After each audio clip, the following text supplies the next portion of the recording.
তাহলে জান্নাত যদি পেতে চান, কবরে শান্তি পেতে চান, মানুষকে খাওয়াবেন, ধরে ধরে খাওয়াবেন, ধরে ধরে খাওয়াবেন।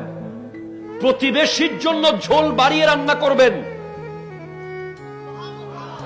তরকারিতে ঝোল বাড়িয়ে রান্না করবেন। খবর নেবেন, ভাই আজকে আপনার ঘরে রান্না বান্না হয়েছে নি, আসেন না আজকে আমার ঘরে একটু ভালো খাবার আছে। আপনার প্রতিবেশী গরিব, আপনি বড় ইন্ডাস্ট্রিয়াল, আপনার ঘরে লবণের কোনো অভাব নাই, তারপরেও 1 চামচ লবণ গরিব প্রতিবেশী থেকে আনবেন ইচ্ছে করে, যাতে ওই প্রতিবেশী আপনার ঘর থেকে কিছু নেওয়ার পরিবেশ তৈরি হয়। আপনি বিশাল লোহার গেট, তারপরে আবার তামার গেট, তারপরে আবার সিলভারের গেট, এরপরে আবার গাছের গেট লাগাই রাখছেন।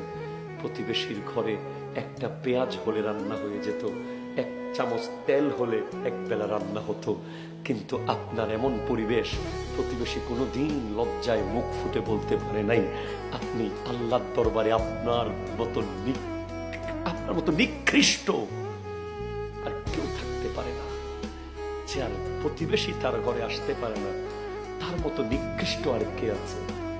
সেজন্য প্রতিবেশীর ঘরে ইচ্ছে করে পেঁয়াজ আনতে যাবেন, ইচ্ছে করে রসুন আনতে যাবেন, যদি আপনি বড় লোক হন, যাতে উনি আসার মতো একটা রাস্তা থাকে।